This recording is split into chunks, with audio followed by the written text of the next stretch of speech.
ஓம் ஸ்ரீ தாரா நேயர்களுக்கு வணக்கம். நாம நிறைய சோழிகள் பார்த்துருக்கோம், சிப்பிகள் பார்த்துருக்கோம்.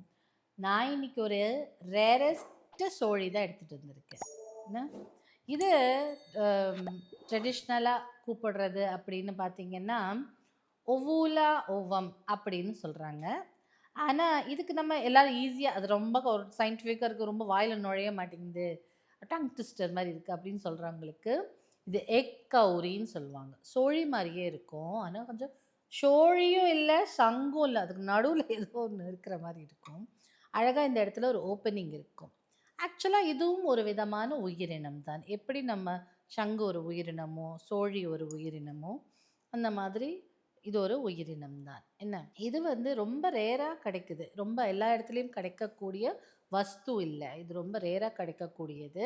ஆனால் இப்போ எல்லாமே ஒரே சைஸாக வரும்னா மாறுபடும் இல்லையா, நாம ஹைட்டு மாறுபடும், அந்த மாதிரி மாறுபடும். இது வந்து சும்மா வீட்டில் வச்சுக்கிட்டாலே எப்படி நம்ம லக்ஷ்மி சோழி வச்சுக்கிறோமோ அந்த மாதிரியான வச்சுக்கிட்டாலே போதும். முன்ன ரொம்ப பழங்காலத்தில் இந்த இது வந்து மணிக்கு, அதாவது காசுக்கு நிகராக பார்த்தாங்களாம். அதனால காசுக்கு பதிலாக இந்த சோழியை, இந்த எக் கௌரிய வந்து மாற்றி கொடுத்துருப்பாங்களாம். இப்போ காசு மாதிரி பார்க்கக்கூடியதா இது, இப்படி ஒரு வேல்யூ இருக்கு இதுக்கு.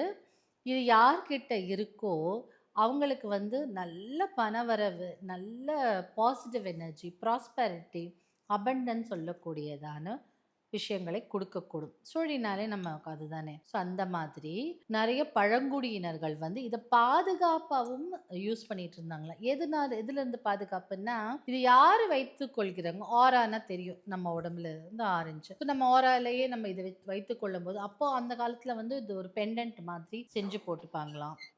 இல்லை இந்த கையில் இந்த இந்த இடத்துல இப்படி இப்போ கட்டிப்பாங்கள்ல, அந்த மாதிரிலாம் செஞ்சு போட்டுப்பாங்களாம். எதுக்கு போட்டுக்கிறாங்கன்னா ரொம்ப பாதுகாப்பு கொடுக்கக்கூடியது. ஒரு ஒரு ஸ்பிரிட் கிட்ட இருந்து, ஸ்பிரிட்னா இது ஒரு தீய சக்தி கிட்ட இருந்து பாதுகாப்பு கொடுக்கக்கூடியது.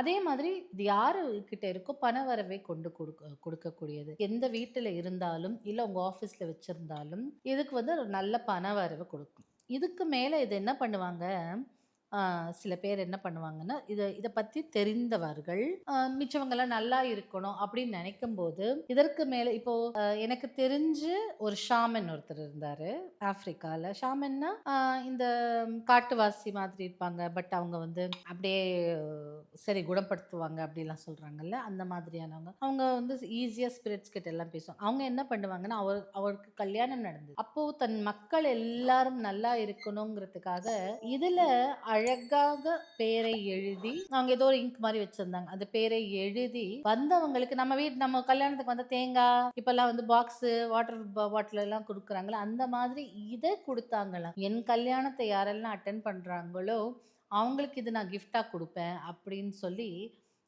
இப்போ நம்ம இதுலலாம் போடுறாங்க இவங்க வெட்ஸ் இது அப்படின்னு, அதை அழகாக வீட்லேயும் வச்சுக்கிறாங்க. ஸோ ஒரு ஷோ கேஸில் எல்லாம் வச்சுக்கிறாங்க. அந்த மாதிரி அவங்க வந்து அவங்க ஷாமன்ஸ் ஜென்ரலி எப்படி இருப்பாங்கன்னா, தன் தன் மக்கள் நல்லா இருக்கணும் அப்படின்னு நினச்சிட்டு பண்ணுவாங்களாம். ஸோ அந்த வரும் மக்கள் எல்லாம் செல்வ செழிப்போடு இருக்கணும்னு அவர் கல்யாணத்தில் இது கொடுத்தாரு. அங்கே பார்த்தது நான். இப்போ எனக்கு இது கையில் கிடச்சிருக்கு. ஸோ இந்த எக் கௌரியை நம்ம வீட்டில் வச்சுக்கிட்டாலே நல்ல பெனிஃபிட் இருக்கும். பண வரவுக்கான விஷயங்கள் எல்லாமே நடக்கும்.